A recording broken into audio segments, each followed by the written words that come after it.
नमस्कार, स्वागत है आपका। आप देख रहे हैं प्रार्थना हो स्वीकार, आपके साथ मैं हूं अदिति। आषाढ़ शुक्ल पक्ष की द्वितीय तिथि, जब भक्तों से मिलने स्वयं भगवान जी आते हैं। आज से पुरी में शुरू हो चुकी है रथ यात्रा।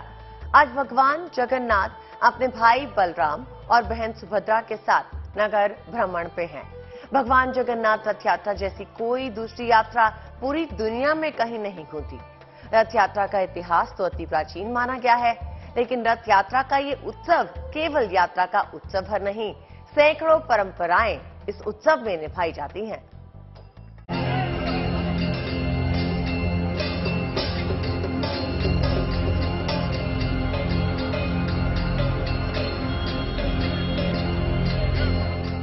लीलाधारी कृष्ण का जगन्नाथ अवतार।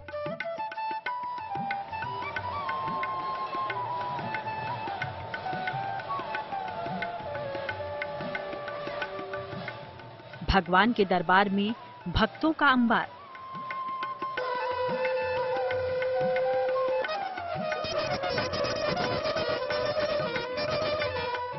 पुरी के कण कण में आज मानो हरि का वास हो गया है।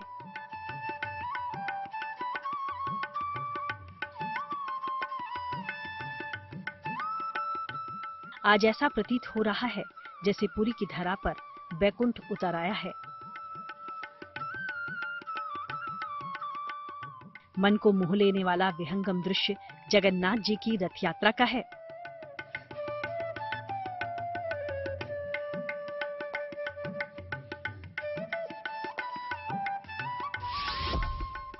श्रीहरि के सबसे अद्भुत, सबसे मोहक दर्शन। आज से शुरू हो गई है जगन्नाथ पुरी की रथ यात्रा, जब भक्तों से मिलने स्वयं आते हैं भगवान। रथ यात्रा पर निकले हैं स्वयं जगत के नाथ। भक्त और भगवान के बीच की दूरी मिट गई है। अब तो सामने भगवान जगन्नाथ हैं और उनके श्री चरणों में भक्त श्रद्धा से शीश झुका रहे हैं। मैंने सुना है कि जब रथ यात्रा में आप शामिल होते हो, रथ खींचते हो, आपकी मनोकामना पूरी होती है। जब आप अन्नदान के लिए दान करते हैं मंदिर में, तो मतलब लक्ष्मी जी आप पे प्रसन्न रहती है। ये सब सुनी बातें हैं, लेकिन हम विश्वास रखते हैं उसमें। बहुत बढ़िया दर्शन हुआ। ये चौथे बार आ रहा हूँ, मगर ऐसा दर्शन कभी नहीं हुआ है और बहुत अच्छा दिखा, बहुत मन प्रसन्न हो गया। मैं सोचा कि आज नहीं होने वाला है, कैसे भी आते आते कैसे भी भगवान की कृपा से और भक्तों की कृपा से दर्शन हो ही गया। मेरे को हमेशा ऐसा रहता है कि मैं जगन्नाथ जी के टेम्पल आ जाऊं और मेरे सब कुछ सॉर्ट हो जाता है। तो जैसे कहा जाता है कि जगत के नाथ है वो, तो मेरे लिए बहुत बड़ी बात है कि मैं यहाँ पे आके उनका दर्शन करके मैं रथ खींच पाती हूँ। पुरी के जगन्नाथ जी ये चारों धाम में एक धाम है। जैसे हम लोगों का 4 युग है, ऐसे 4 धाम है। भगवान शंकराचार्य जी ने ये 4 धाम बनाया था। 4 धाम में द्वारकानाथ एक धाम है, बद्रीनाथ एक धाम है, रामेश्वरम एक धाम है और जगन्नाथपुरी एक धाम है। ये कलियुग का धाम है। यहाँ भगवान भोजन करते हैं। पुरी की भूमि धन्य है और धन्य है वो लोग जिन्हें प्रभु के इस अद्भुत आयोजन का हिस्सा बनने का मौका मिलता है। शास्त्रों में मान्यता है कि रथ यात्रा का साक्षात दर्शन करने भर से ही 1000 यज्ञों का पुण्य फल मिल जाता है। तो चलिए आपको रथ यात्रा की मुख्य बातें बताते हैं। भगवान जगन्नाथ की मुख्य लीला भूमि ओडिशा की पुरी है, जिसे पुरुषोत्तम पुरी भी कहते हैं। राधा कृष्ण की युगल मूर्ति के प्रतीक स्वयं श्री जगन्नाथ जी हैं। श्री कृष्ण भी उनके अंश हैं। ओडिशा में भगवान जगन्नाथ, बलभद्र और सुभद्रा की काष्ठ की अर्ध निर्मित मूर्तियां स्थापित हैं। इन मूर्तियों का निर्माण राजा इंद्रदयुम्न ने कराया था। भगवान जगन्नाथ जी की रथ यात्रा आषाढ़ शुक्ल द्वितीया को जगन्नाथपुरी में आरंभ होती है। रथ यात्रा में भगवान जगन्नाथ वर्ष में एक बार जन सामान्य के बीच पहुंचते हैं। भगवान जगन्नाथ जी की रथ यात्रा दशमी तिथि को समाप्त होती है। रथ यात्रा में सबसे आगे ताल ध्वज पर श्री बलराम जी चलते हैं। बलराम जी के पीछे पद्म ध्वज रथ पर माता सुभद्रा और सुदर्शन चक्र होते हैं। और अंत में गरुड़ ध्वज पर श्री जगन्नाथ जी सबसे पीछे चलते हैं। ये जो तीनों रथ है, ये तीनों रथ का नाम भी अलग अलग है। तो भगवान बलभद्र का रथ तालध्वज है, माँ सुभद्रा का रथ देवदलन है और प्रभु जगन्नाथ का रथ नंदीघोष है। तो नंदीघोष का रंग पीला है और बलभद्र जी का रथ का रंग नीला ग्रीन है और सुभद्रा माँ का ब्लैक है। तो इसका हाइट, उसका घोड़े, ये सब अलग अलग है। और ये रथ का भी शैडो नहीं पड़ता है, जैसे मंदिर का शैडो नहीं आता है, रथ का भी नहीं आता है। और रथ में जो एक बार दर्शन कर लेता है जगन्नाथ जी को, उसका और पुनर्जन्म नहीं होता है, ऐसा मानना है। जिनके दर्शन के लिए आँखियां तरसी थीं, उनकी मोहनी छवि नैनों में बसाने की पावन घड़ी आ गई है।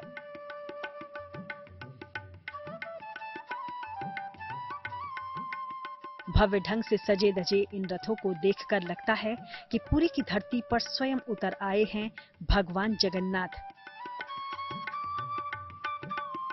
अपने प्रिय भगवान के दर्शन पाकर धन्य हो रहे हैं भक्त। श्री कृष्ण के स्वरूप प्रभु जगन्नाथ अपने भक्तों के हर सुख दुख की सुध लेते हैं। तो आखिर क्यों इतना भव्य होता है इस रथ यात्रा का आयोजन, और ये रथ यात्रा क्यों है इतनी महत्वपूर्ण? स्कंद पुराण में स्पष्ट कहा गया है कि रथ यात्रा में जो व्यक्ति श्री जगन्नाथ जी के नाम का कीर्तन करता हुआ गुंडीचा नगर जाता है, वो पुनर्जन्म से मुक्त हो जाता है। जो कोई भी व्यक्ति भगवान के नाम का कीर्तन करता हुआ रथ यात्रा में सम्मिलित होता है, उसकी सारी मनोकामनाएं पूरी होती हैं। रथ यात्रा में भाग लेने मात्र से संतान संबंधी सारी समस्याएं दूर हो जाती हैं।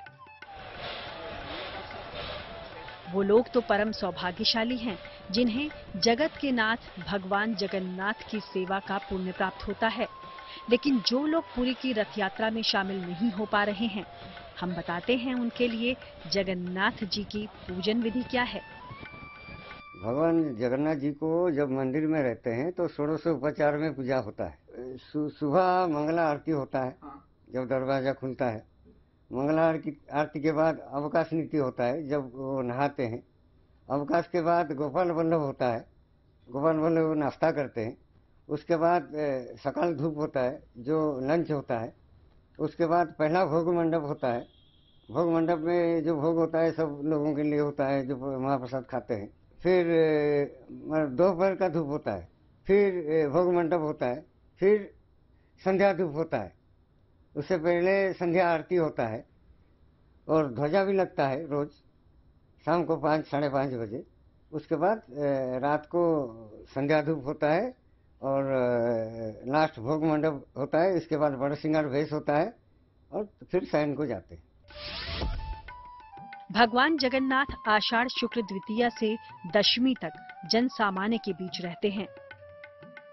इसी समय में उनकी पूजा करना और प्रार्थना करना विशेष फलदायी होता है। अगर आप मुख्य रथ यात्रा में भाग नहीं ले सकते तो किसी भी रथ यात्रा में भाग ले सकते हैं। ये भी संभव ना हो तो घर पर ही भगवान जगन्नाथ की उपासना करें और भगवान जगन्नाथ को भोग लगाएं, उनके मंत्रों का जाप करें। जगत के पालनहार हैं, जगत के नाथ हैं भगवान जगन्नाथ। कलयुग में श्री कृष्ण ने भगवान जगन्नाथ के रूप में अवतार लिया और नीलांचल पर्वत पर बस गए। पर्वत तो समय के साथ भूमि में समा गया, लेकिन नीलांचल की धरती जगन्नाथपुरी के नाम से सदा सदा के लिए पूजनीय हो गई। भगवान श्री जगन्नाथ की शरण में जाकर आप अपनी सभी परेशानियों के बारे में उनसे बोल सकते हैं। तो बने रहिए, आगे आपको बताएंगे जगन्नाथ जी की पूजा घर में कैसे की जा सकती है। भगवान जगन्नाथ की रथ यात्रा में निकलने वाले तीनों रथ अपने अलग अलग नाम और अलग अलग विशेषता की वजह से जाने जाते हैं। जितनी दिव्य और भव्य है रथ यात्रा, उतनी ही रोचक है भगवान जगन्नाथ से जुड़ी कथा। प्रमुख मंदिर से निकलकर भगवान अब अपनी मौसी के घर जाएंगे। वहां उन्हें भोग लगाया जाएगा और वो बीमार भी हो जाएंगे। इसके बाद प्रभु का उपचार होगा। रथ यात्रा से जुड़े ऐसे कई अद्भुत रहस्य हैं, देखिए आप भी।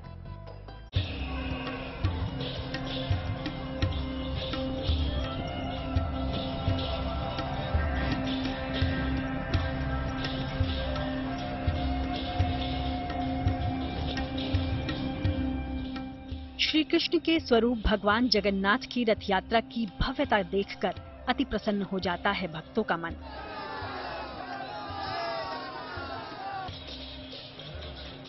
भगवान जगन्नाथ की भक्ति में डूबे जन कीर्तन करते हुए पुरी से निकलते हैं।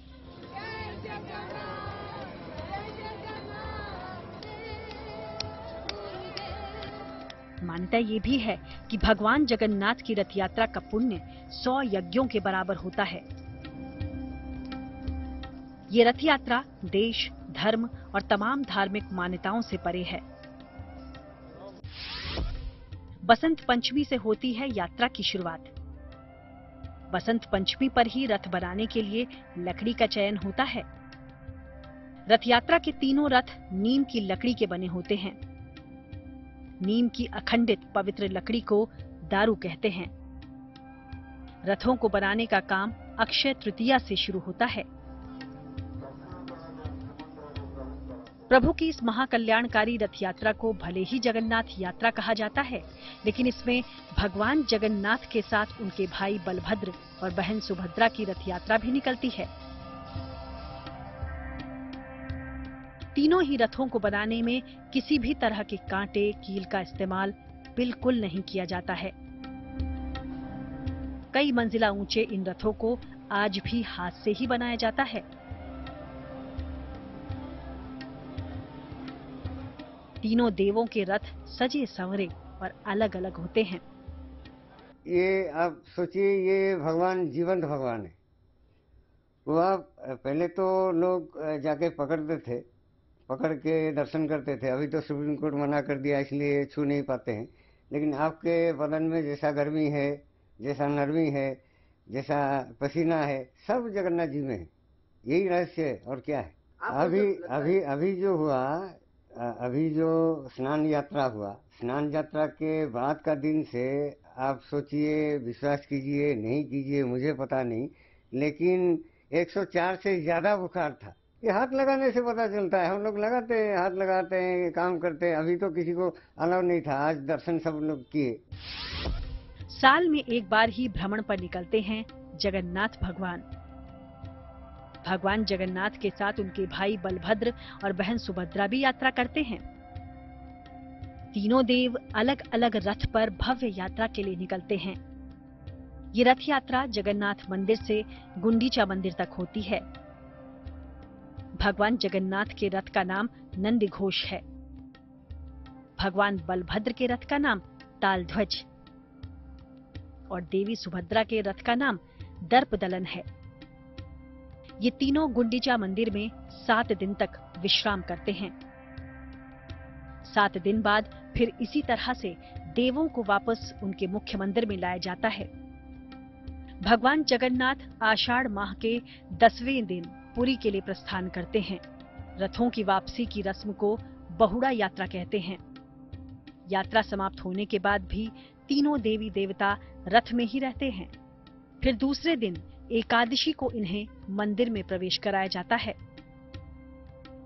जगन्नाथ जी का मौसी है, तो उनका नाम पड़ा अर्धशोषिनी या अर्धासिनी। वो उस नदी को पी गई, तो उनके नाम इसलिए अर्धशोषिनी हो गई। जगन्नाथ जी जो जाते हैं वो गुंडीचा मंदिर को जाते हैं, तो वहाँ उनका जन्म स्थान है। जगन्नाथ जी वहाँ बनाए गए थे, फिर आके इस मंदिर में प्रतिष्ठा हुए थे। जगन्नाथ मंदिर का सबसे बड़ा आकर्षण यहाँ की रसोई है, जो भारत की सबसे बड़ी रसोई के रूप में जानी जाती है। इस विशाल रसोई में भगवान को चढ़ाने वाला महाप्रसाद अद्भुत है। यहाँ का जो महाप्रसाद है ये विश्व प्रसिद्ध है। ये वर्ल्ड का सबसे बड़ा रेस्टोरेंट है। यहाँ जितने भी लोग आएंगे वो खा के ही जाएंगे, बिना खाली पेट कोई नहीं जाता है। ये यहाँ का महिमा ऐसा है। हर जगह प्रसाद मिलता है, यहाँ जगन्नाथपुरी में महाप्रसाद मिलता है।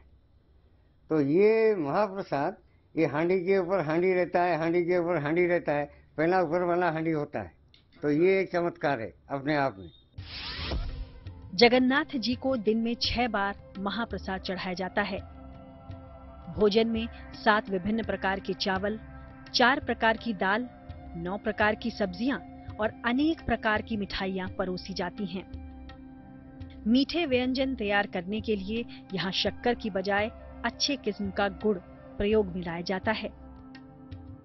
परंतु आलू, टमाटर और फूल गोभी का उपयोग मंदिर में नहीं होता। जगत के पालनहार हैं भगवान जगन्नाथ और आज प्रभु नगर भ्रमण पर निकले हैं। भगवान जगन्नाथ का ये रथ महोत्सव पूरी नगरी तक ही सीमित नहीं है। ये महोत्सव इतना लोकप्रिय हो चुका है कि देश विदेश में भी धूमधाम से मनाया जाता है। मान्यता है कि इस दिव्य रथ यात्रा के दिन भगवान जगन्नाथ अति प्रसन्न होते हैं। इसलिए मांग लीजिए प्रभु से जो कुछ मांगना है। तो इसी के साथ प्रार्थना हो स्वीकार में बस इतना ही। मुझे यानी अदिति को दीजिए इजाजत और आप देखते रहिए GNT यानी गुड न्यूज टुडे।